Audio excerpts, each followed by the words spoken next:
And then my third event, the very first event at Eastern Market was October 26, 2014, where I had one shed and I took my rent money and put it down on this space. And I just felt like, you know what, Jennyfer, you got to bet on yourself, right?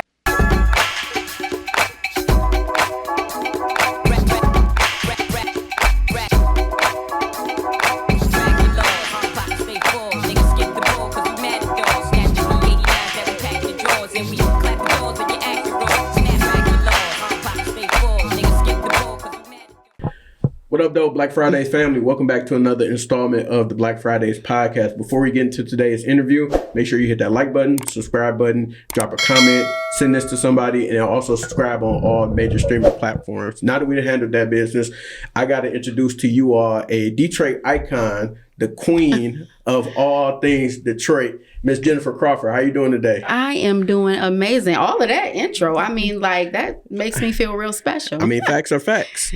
Okay, I'll take that. I wore my queen earrings today. So, yes, definitely so. Thank you. Absolutely. Glad to finally have you on the podcast. Like I told you before, you were definitely on my short list for a long time. And I think we've known each other for maybe like over 10 years It's almost been about 10 years, because I think that when I first did All Things Detroit, you and one of your friends participated in All Things Detroit. That was your first one? Or it's like it was early on. Early on, yep. Yeah. It was early on. Yep, it was. Yeah, that was super dope. And to see all of the businesses that you were able to bring to Eastern Market, for anybody watching who's not familiar with the Detroit area, Eastern Market is a large kind of like industrial area in the city where they're pretty large sheds, and it takes a lot to get a lot of people there and fill it up. But Jennyfer has been able to do it a lot of times over. So I wanted to ask you, if you don't mind, could you invite us a little bit more into your world as to who Jennyfer is, and then how did All Things Detroit come to be, and what exactly is All Things Detroit? Well, I first want to say that Eastern Market is actually one of the largest farmers markets in the country.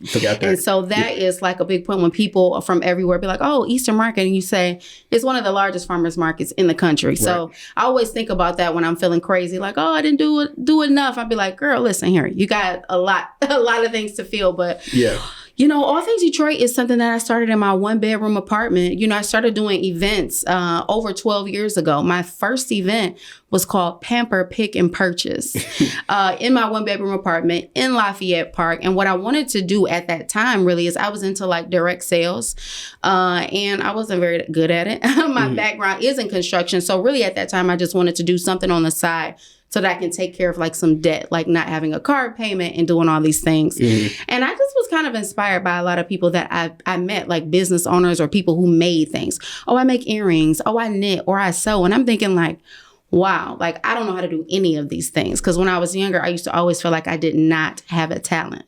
My talent was running off at the mouth, and that drove people crazy. And so just, you know, working and doing, I worked part-time at Nikki's Lounge downtown. Shout out to Nikki's. And then I worked my day job, which was working for a company called Inland Waters. I had moved back to Detroit, and I would review sewer videos, which was very, very boring. So between those two things, I just wanted to find something else that I could do. I was always trying to figure out like what I was good at, right? And you know, challenging myself, because in those things that I call just a job, it wasn't challenging. It was like I would do something and I wanted to move on to the next thing. So started in my 1-bedroom apartment. Then I started doing these events at Nikki's. And then I saw that the city was, you know, really like all these people were moving back and talking about Detroit. And then to me, I'm like, I am born and raised here. And how are all of these people coming back, making these changes, being involved in the city, and they're not from here, and they're telling me how great the city is. And so I really wanted to focus on like a lot of these people that I met were from Detroit who had businesses. So I was like, I should do something called All Things Detroit. And the manager at Nikki said to me, no, you're a party promoter. I'm like, a party promoter? Like, come on, like no. And so I actually made the choice to I did the first event at Nikki's, and that was in 2014 in March. And then the second one, I moved to Burt's in Eastern Market in June 29th, 2014. And then my first event, it didn't go very well at Burt's. And then my third event, the very first event at Eastern Market was October 26, 2014, where I had one shed and I took my rent money and put it down on this space. And I just felt like, you know what, Jennyfer, you got to bet on yourself, right? I was working at that time. I left Inland Waters. I was working for the Little Caesars construction department, and I was miserable. I went to work every day, miserable. I made my friends around me miserable because all I did was complain about my job. Mm-hmm. I just had to rely on me. And I felt like if I could, make a living from doing something that I love to do, go ahead and put that rent money out there and get it done. Mm-hmm. And that's exactly what I did. Love it. And your alias is Ask Jennyfer. Yes. So, and then you also have a business that you provide marketing services to small businesses. Yeah, so that's the name of my business. The name of my business is Ask Jennyfer. Mm-hmm. And so I do curation for a lot of events. So like during the NFL draft, I had curated 7 locations, all the public spaces for Downtown Detroit Partnership. I curate the Downtown Street Eats program. I do campaigns and marketing for local businesses. I would like to do that a little bit more, but most of the time I'm working with curation of events. So it kind of takes a lot of my time. Mm-hmm. But my business, Ask Jennyfer, is just other companies hire me to curate and put small businesses in place or work out the logistics and structure of different events. And you had mentioned a little bit that you had fell in love with different people that you came across in terms of who had small businesses or kind of on their way. Was there anything else that kind of attracted you to small businesses and like caring about them? And more importantly, in the city, what kind of drew you to want to work and help elevate small businesses in this area?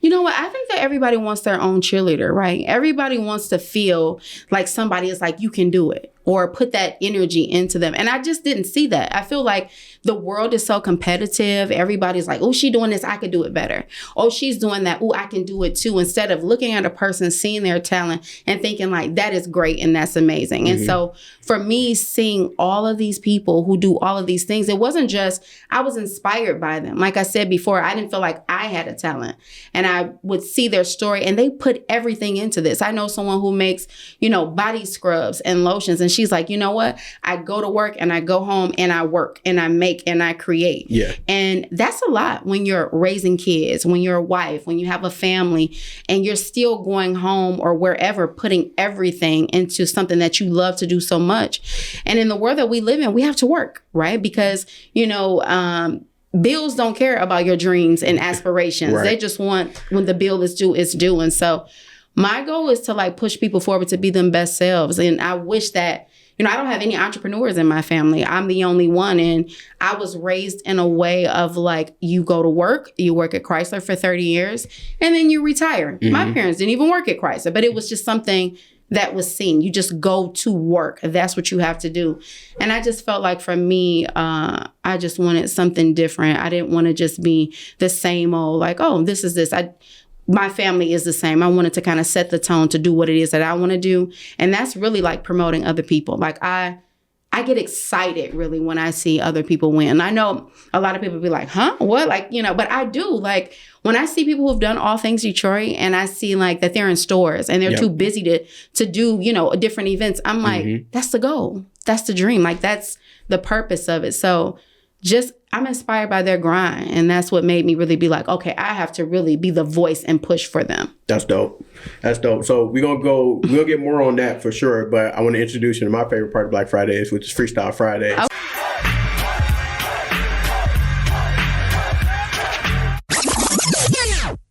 Okay. So you can't use the alias Ask Jennyfer if you ain't got no bars for us. So if you can't rap 16 or 8 bars for us, we gonna need something. Okay. Well, first of all, let me just say you did not know that All Things Detroit has a song. Oh, okay. So I'm gonna rap to you some of the song for All Things Detroit. Let's go. Okay. So it says 250 vendors usually. Who's behind that unity? Ask Jennyfer. That's who it be. That's part of it. And then it says the hook of the actual song says, shop local, shop small, a place where you can ball, everything and all. Yeah, we got it. All Things Detroit. So it's like we got a whole thing on. Who wrote this? Who curated this? His name is King A Uno, a friend of mine who works with me at All Things Detroit. One year I just said I should do a contest where local artists create a song for All Things Detroit, and it would be our theme song. And he said, my brother could write you a song. I was like, oh. He had never been to All Things Detroit before. He went to my website. He watched my he watched my actual interviews. His brother told him a few things, and he created a song. Mm. So, and that's how it came about. We shot 2 versions of the video. The first version is of us at Eastern Market, and the second version is we actually went to vendors' actual locations, and we shot them making their products, working in their studios. Mm-hmm. And so it just says, put the doubt out your mind, focus on the grind, all things Detroit makes the whole city shine. And that's what we do. Fire, hot, hot fire. I love it. So if you don't mind, Freestyle Friday is usually rapid fire questions, but you actually came with some bars. So okay. I only got, look at that. Look at that. I only got a couple rapid fire questions for you. They're all things Detroit related. Okay. So I would like to know what's the most recent small business that you patroned, that you bought something from? The most recent small business that I bought something from was Delicate Beauty Products. Mm. Very nice. Do you have a most memorable all things Detroit? It could be good or bad, but do you have one in your mind that sticks out? The most memorable all things Detroit is 2016, when I had prayed for Lions wrapped around the corner. And I think that 2016, we got almost 14,000 customers in one day. And that event right there set the tone to what all things Detroit is today. Fire. And last but not least, you know a lot of people, you're interacting with a lot of people. You're on your way to getting the keys to the city, as we talked about before we started recording. But while I'm manifesting it for you, who's the most famous person in your phone? The most famous person in my phone? Mm-hmm. The most famous person in my phone is my husband. Okay. He is a celebrity to me. Of course. But that's a layup. So But the most famous, believe it or not, honestly, I know people, but I don't like people be like, this person. Yeah. I feel like I don't know like a lot of people, but I do have a lot of connections with like different people in the city. I don't know if I would say one is more famous than the other. You're on the news every other day, so. You know what? I'm going to shout out Tati from Live in the D. Because she is in my phone, and she has been an amazing part of my career. She seems like she's a big advocate. I don't know personally, but just based on the content I see on the news, it seems like she's a big advocate for like small businesses, stuff like that. She's an advocate for small business. She is an advocate for women-owned, Black-owned businesses. She wants to uplift you. She wants to support you in any way that she can. And she has been such a blessing just in meeting her. It was my dream to be on the show like many years ago. And when I finally got there, we connected, and she always just keeps in contact, and she is always supportive. That's amazing.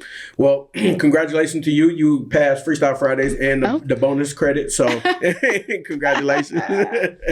So now I would love to be able to understand how all things Detroit comes about. So these aren't easy things to kind of maneuver and curate and put together, especially depending on where it's going to be at, type of people that you'll be working with, what the theme is, things like that. So if you could take us behind the scenes, pull back the curtain as to how do you put together a All Things Detroit event?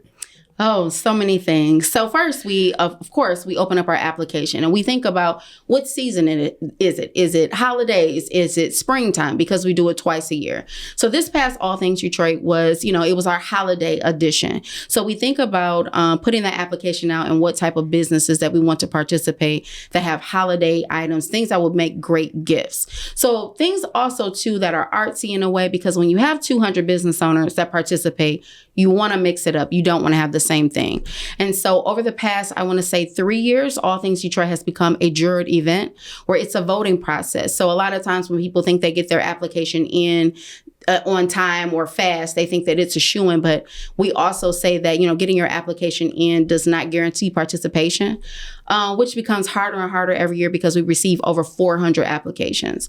And I want everybody to feel important, but it really does hurt my soul when I have to tell somebody no and they walk up on me and be like, I didn't get picked. What's up? It's like, I'm like, whoa, what's... So, just behind the scenes is that when we get all the applications in, I say that we start to actually sort them when we get to about 150.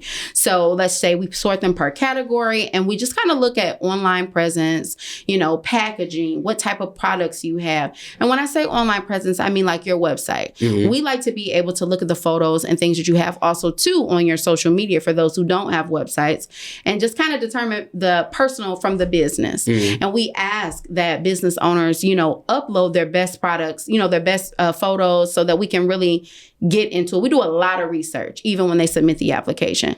So that is the key process. So once we have all the vendors in place, I have a PR person who is amazing. I've been working with her since 2017, Prologue.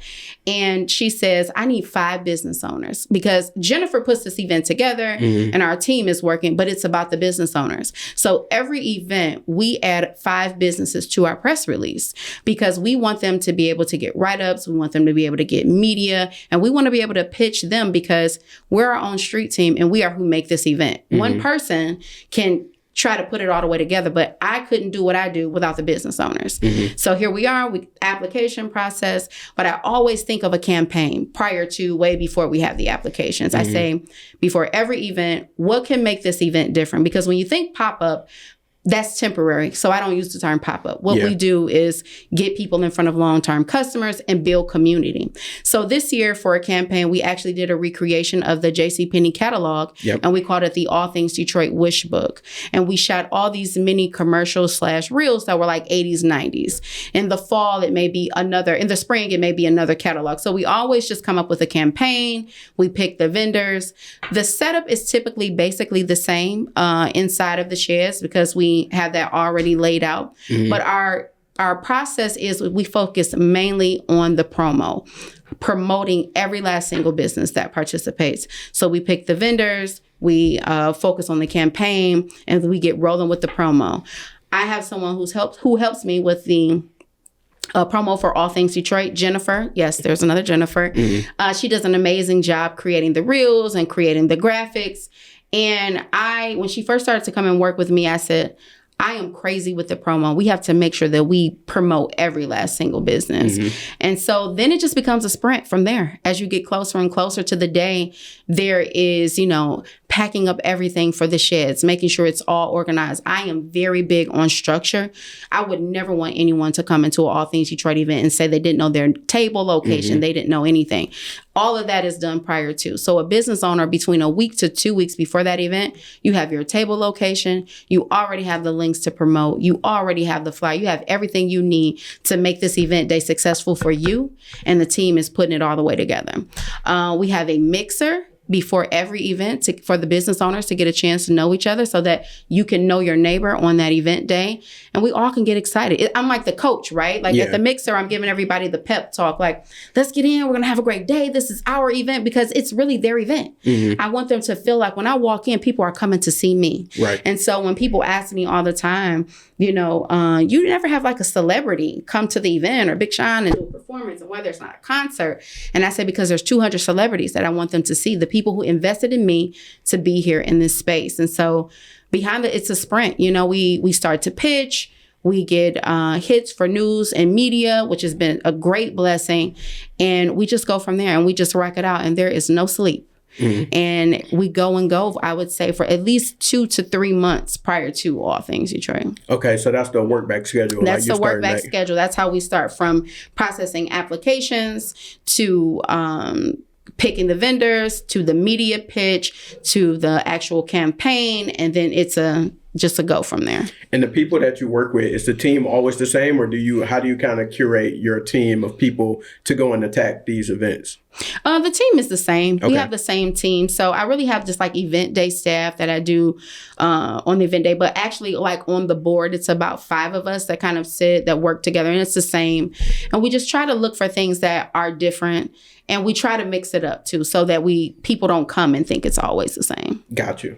And I know that you mentioned that, you don't like to use the phrase pop up now, because that's not, you kind of elevated past that. But for those people who do have pop up opportunities, like you had mentioned, me and my boy Caleb had an opportunity to be at your event when he was doing his clothing line, and everything was structured, everything was together. So definitely get your applications in for All Things Detroit, because Jennyfer is very pleasant and nice to work with, and her team is very knowledgeable. So, and that was from years ago. So I can only imagine how you've been able to elevate since then. But I'm curious, for those people who are in that position of small business, you don't have a brick and mortar, maybe considering, but you are kind of in the pop-up market or the growing phase.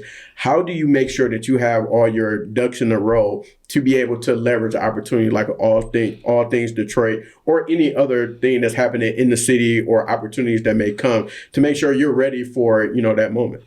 I feel like it's important to just like, when you say all your ducks in a row, I feel like when you have a business, let's just say, for instance, like a t-shirt business, if your pictures aren't that great, we got to get that in order. If you're a website, I think that having a business checklist, even if you're like, hey, this is something I do as a hobby, I think having a business checklist and also setting goals where you want to be. So, hey, if all things Detroit is the top of my list, she's saying there should be web presence, there should be great photos, there should be this, then I say have that business checklist. And if you don't know, it's so many programs for help. And if people reach out to us, we'll help them too as well. But I think that if you are in the pop-up world, the best way is to work on your presentation, how you want to present yourself and present your business. And the funny thing is that a lot of people don't know how. And that's why in the new year, I'll talk about that later, it's teaching a class on that. Yeah. So I think that to prepare yourself, you can Google, you can do research, you can Google other, pop-up events and just kind of look at setups to get kind of ideas and inspiration.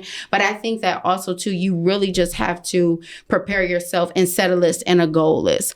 But I think that how to presenting your business is the most important part. And if you don't know how, then we have help for people who know how to do that. But that's the way to do it. Just how do I want people to see me? When I was doing all things Detroit, in the beginning, I had no dollars, none, no dollars. And I wanted people to think that this was a huge corporation that was putting this on. And I invested all the money that I made right back into this thing to make it look like who's doing it. And then people would be like, who's putting this on? Oh my God, this is like a big deal. And I had people that would walk up to me and say, oh, do you know who's doing this? And then when I would say me, they'd be like, you. And it's like, oh, the Black girl is putting this, right. event on. So I just feel like, how do I want to show up in my business? How do I want it to look? Like that type of thing. And I think that's how you prepare yourself. It's like how you want to be seen and what you want to get out of the experience. Because there's some great pop-up events. I'm not, crapping on pop-up. I haven't surpassed it. Right. But people use it so much.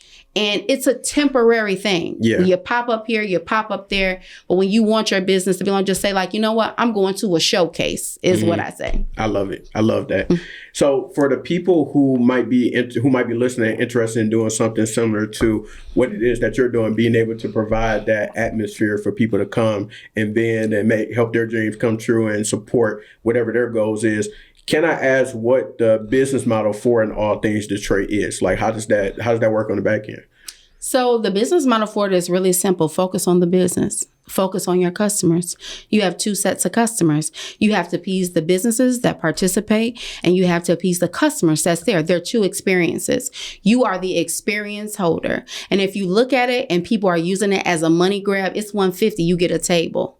But when there's something that is curated, when it's handpicked, it's exclusive, and it makes that person feel important. So if there's someone who does pop-ups, someone who does these events, and they may have a great turnout, but my advice is focus on the business, focus on your customers, focus on who are the business owners and the customers, and create great experiences. And that's what's going to make people come back. Does everybody have a great experience? We know how that goes, but that's really the main thing that I can say to them. And it takes a lot of time to do it, but it's worth it. It's worth it to do it. How do you come up with pricing for someone who wants to vend or somebody how you're selling tickets at the door? Because like you said, it's an experience for both sides, no matter what's going on. But like, how do you decide like this is what it's going to be to get a booth or a table. This is what it's going to be for somebody to come in here and actually shop and experience this. So how I decide is like with all things Detroit, the vendor spaces, we kept them the same price for a really long time. After the pandemic and all of that and craziness, we actually went up on our prices like $50.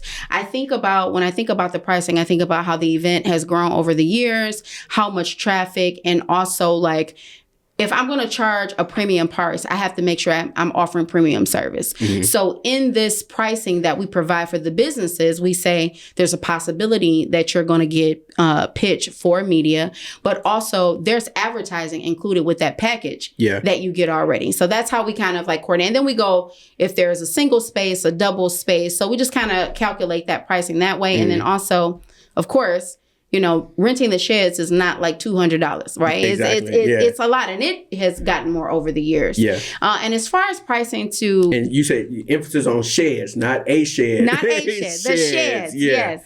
And as far as pricing goes about the business, about people coming in for the experience, we've been doing $5 for 10 years. Mm-hmm. And this last All Things Detroit that we just had in November 3rd, you know, we're going to go up on our pricing for next year. We have to. Mm-hmm. Just thinking about like the campaigns and promo and the tote bags and the things that we provide, because we have our $5 entry fee for general admission, where you come in and you shop from noon to 5. But then we do something called Beat the Crowd, where people can come in and we sell a limited number where we pay $10 and they get a free tote bag and they get to shop before we're open to the public.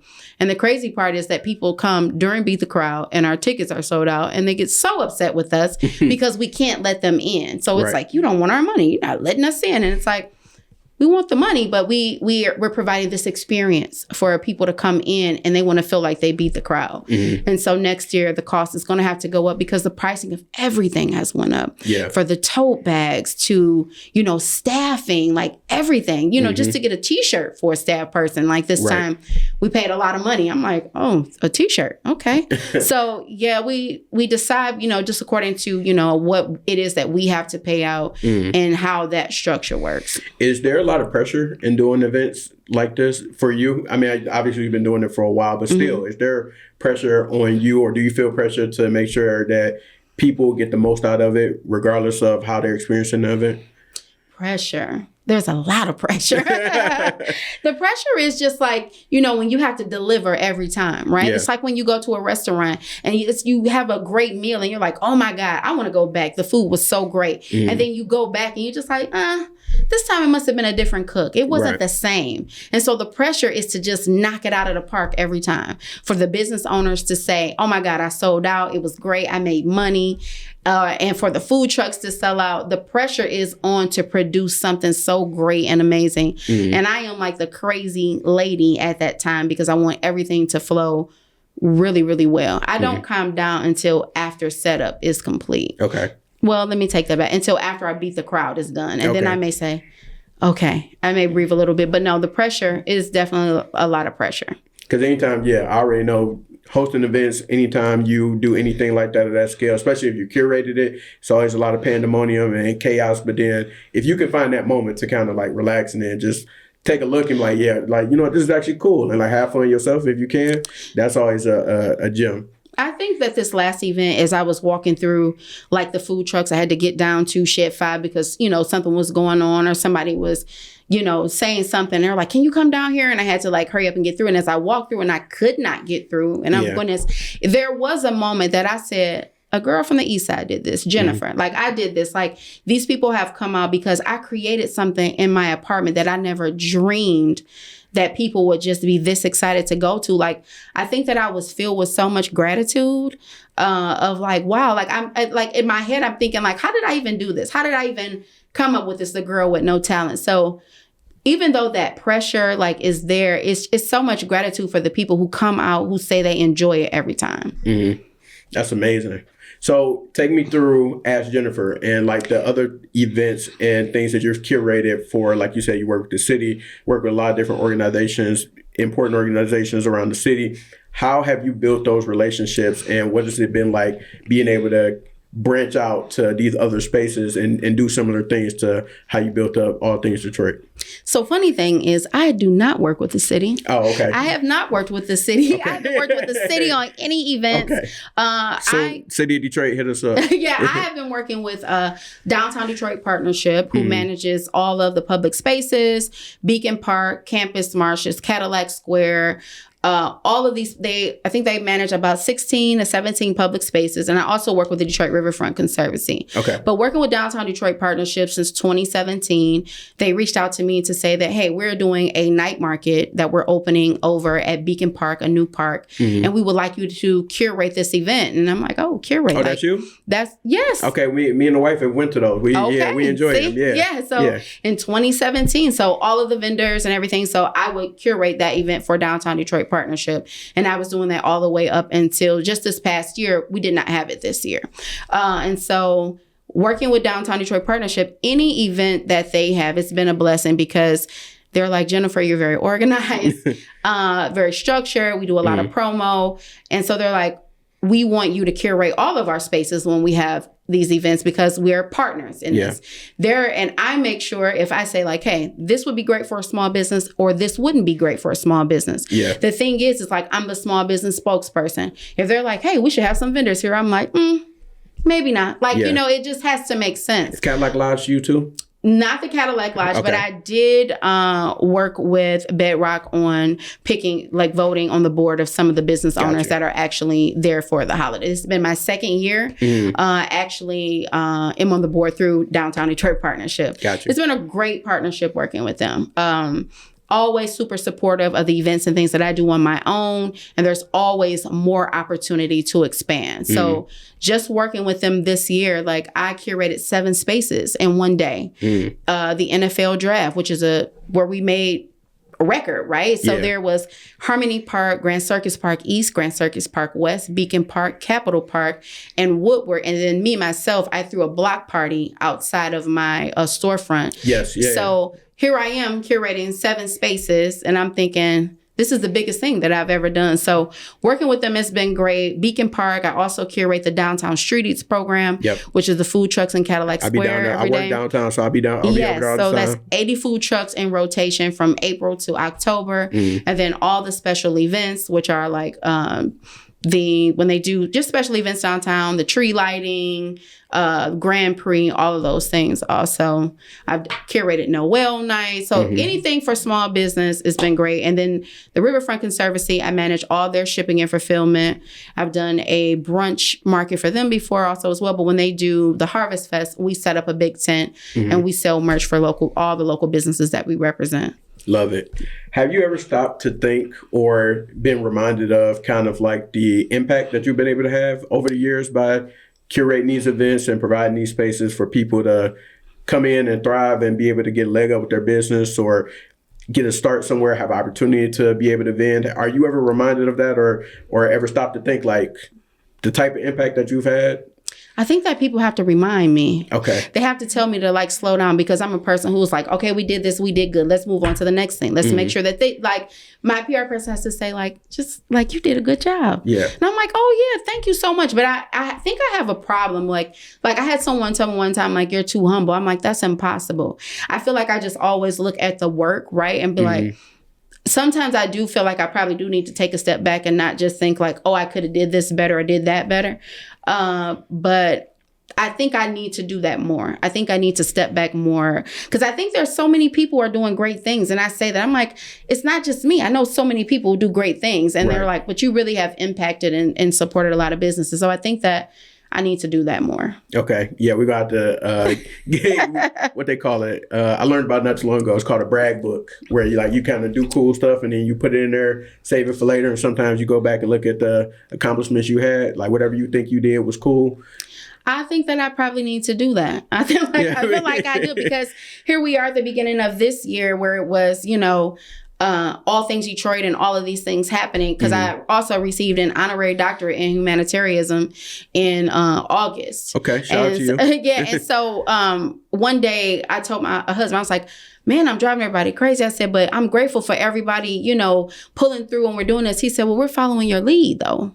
Like you lead in this. And I'm like, yeah, but and one day I was tired and I didn't want to go. I was like, I don't want to close the store, but I'm super tired. I was feeling exhausted. And I had one person look at my friend who's a small business owner. She says, you've curated a draft. At the same time you curated a draft, you did the street eats. You got a proclamation. You got a congressional record. You got a doctorate. Go home. Yeah. And I was like, Okay. Yeah. I'll go home. You know, it takes a lot for me because I feel like a lot of times I still struggle with that thing that I don't want people to be disappointed. And I still struggle with the fact that everybody is not going to be happy. Right. Because if someone comes by like, we came by your store and it was closed, I'm like, oh, you know, I went home that day. Yeah. But I mean, I'm thinking I'm in here for hours and there's nobody, but okay. But I just have to give myself grace. Right. And I think that in being an entrepreneur for this long, I still don't think that I do that. And that's the thing that I have to work on. And you mentioned the store. Could you tell us a little bit about how the store came about? Because, store, and you also have an e-commerce component to it as well. So yes. What led you to go get a brick and mortar yourself? So in 2017, I actually created All Things Marketplace. And I created this online platform because I wanted to do what I did online, bring what I did offline online. People wanted to shop with All Things Detroit businesses in one place. And so I said, I could do All Things Marketplace, not All Things Detroit, because I feel like, you know, they could say, oh, I saw this vendor, I can still get the same products. Yeah. Wasn't really slapping. People were not into it. It was just like, I got a website, a few people used it. I didn't throw it away, but fast forward to 2020, here we are in a pandemic. I always preach to small business owners about where is your website? Do not rely on social media. Please do not. Facts. And they're like, oh no, social media's work, a website's too much money. Please stop. No, because if it shuts down one day, how are you going to connect with your customers? And so I got a grant from Lowe's for $20,000 and I bought a delivery truck and I actually used the rest of the funds to turn my website into more of an Amazon type of website or Etsy per se, where I would do the shipping and fulfillment for all these businesses and delivery service. Okay. And I reached out to the Build Institute and I said, is anybody renting your, pop-up space? And they were like, no. And I was like, could I rent it? And the rest is history. And so I never wanted a storefront. And I would say that. Why do I want this? Because you're there in this one place. And it's going okay. I would say that I definitely don't give myself grace with it. But retail is hard. Yeah. Retail is hard. Sure. And to me, it's easier to get people to shop with other people than shop with myself. I don't know why that is. But it's definitely taken me outside of my comfort zone of, being more like, hey, I just don't like the term salesman. I was going to say, like more salesy. Yeah. Yes. And so just even making TikTok videos, I had to get with that. People think when you do the news, you just want to be on TV all day. And I'm like, but it's working. The Lions winning is definitely helping, but it's just All Things Marketplace, helping small businesses and nonprofits, shipping and fulfillment. And I feel like I can do that anywhere in any city, anywhere. And that's why it's called All Things Marketplace and not All Things Detroit. Love it. And then as far as you of course, retail is challenging, brick and mortar, things like that. But I mean, when you got lines wrapped around the corner or you selling out on game days, it can't. I'm sure it has its trophies as well as triumphs. Oh, you know what? I can honestly say, God bless me, you Lions, because you are making it be Christmas in January. Right. Because it's really what's been paying the bills. The Lions winning has really been supporting my business. I love the aspect that we carry products from over 80 small business owners, but it's harder to get people. My message is always to shop local, but it's really hard, like when you're trying to push all the local stuff sometime to actually pay the bills to keep it going than when you have licensed sports apparel. Right. And so I'm pushing both on both ends, but the Lions are really what's paying the bills right now, and it's been a blessing with that aspect of it. Now, we don't have lines wrapped around the corner yet at that shop in Corktown. Yeah. But we will. But I didn't see y'all sell out because I tried to go get some Lion stuff myself and I was pissed. That Berry jersey. Yeah. I know. And look, now we got every Berry jersey that we have in there. But I'm working on too, like it's great working with the historical museum, but I've been making, just connections and, learning more about licensed apparel and like that whole process. So it's been a learning curve too, for sure. Okay. Got you. And in terms of where do you kind of see, I would love to know, where do you see small businesses in the Metro Detroit area moving forward? You work with a lot of them. You've had the opportunity to work with them over years, more than a decade now. Where do you kind of see the future going and what it looks like for us? Because as you mentioned, we had the draft come through. Detroit has some other things coming up. But in your opinion, how do you forecast the future for small businesses in Detroit? Honestly, I'm scared for us. How I forecast these businesses, I'm scared for us. I'm thinking about the rents going up. I'm thinking about the economy. I'm seeing so many businesses close, amazing businesses that, had these influencers and these people come in and where they're hit with tons of customers. And then 3 weeks later, they're closed because the overhead cost of running a business and having a brick and mortar is a lot. And I love to see all of these things come into the city. But a lot of them are downtown, right? And it's like preparing local businesses for that impact to be able to handle this. And another thing that's really scary for us as small business owners is staffing. A lot of small business owners that I talk to is like, I can't take advantage of an opportunity because I don't have staff to cover this aspect. So while I'm excited and I want to push forward with, and of course my message is always to support local, I'm really concerned for us. And so I've been kind of talking to my PR about different things that we can do and talking to some other small business owners about something that we can do to try to kind of get people to be more intentional like they were with the pandemic of shopping local. Yeah. And then how we can prepare for like the unknown, because we've signed up for this job, which is the unknown that gives us so much anxiety. But how can we prepare for this? And so one of the things which I'm going to share, which I haven't shared with anyone, is that I am working on a small business job fair. And so what that means is that there are so many people who need a job. Yeah. This job can't pay them 40 hours. This job, it pays this. But if there's a pool of business owners, whether they need dishwashers, whether they need cashiers, whether they need anything, I'm looking for help. If I can pay you 15, she can pay you 15. If this person, so I'm working on that with a few small business owners. I think it's something that is needed. People say they can't find reliable employers, but we can't find reliable staff. So we have to figure out where the two meet together. Right. And so I'm working on that, but I also want to work with business owners on, promoting their business, best practices, and getting outside of the comfort zone, which is hard to do. It's hard to do. So I'm scared for us. But I'm a person who thinks... But you're actively working towards a solution. Yes. And I'm a person who thinks of like, problem, what's the resolution? Like, what can we do? Sometimes we do all we can do. We can try, but we fail. I fail so many times. Oh my God, so many things. Some days I go in that shop, I'm sitting, there's nobody there. And I'm like, oh goodness. But...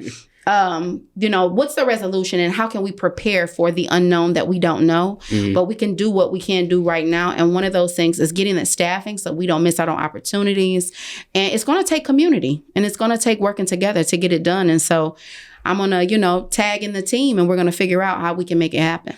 What about some of the resources and organizations in the city? Do you think that they are prepared for that storm or prepared to be able to help in a more intentional capacity when you talk about like the bills and some of these organizations that's like giving out grants and things like that for small businesses and like maybe like the local SBA Small Business Association chapter? Do you think that they're kind of equipped for that storm or thinking about that? I think they are. I think that, sometimes when they feel like they give a grant, and I'm not saying all of them, they feel like, hey, this is a $5,000 grant. You can do with it as you wish. This is helping. But sometimes when you get a $5,000 grant and you're a business owner, sometimes people don't know exactly what to do with that $5,000, how to budget it. There was a question that someone asked me later on in my business, and they said, if I gave you, Jennyfer, $150,000 right now, boom, what would you do with that? And I was like, I would, duh. And it's like, you got to know where you're at in your business. You got to know where you are. And it's not bad to know where, to not know where you are in it, because when you're working in it and you're working every day.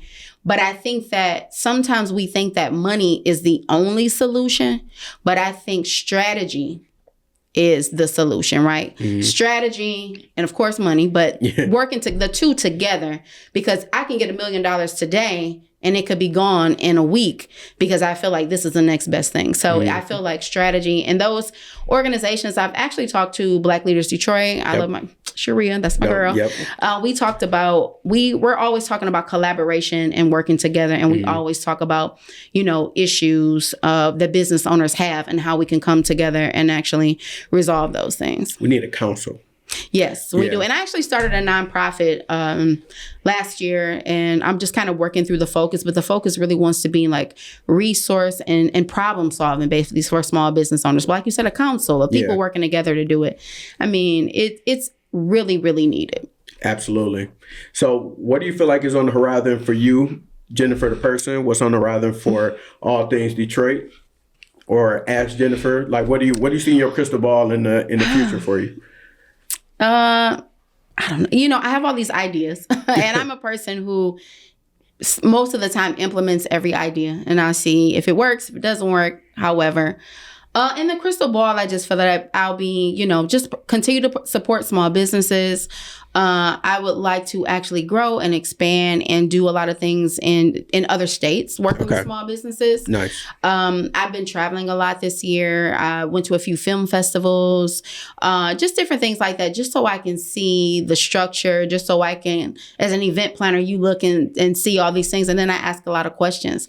And what I noticed about a lot of the things like, oh, they don't have signage, they don't have this and that. So for me, in my future, I would love to travel and just do more events, work on structure, whether it's for small businesses or not. I get a lot of people. I used to have a podcast. They asked me to bring the podcast back. But for the holidays, I'm actually working on a segment called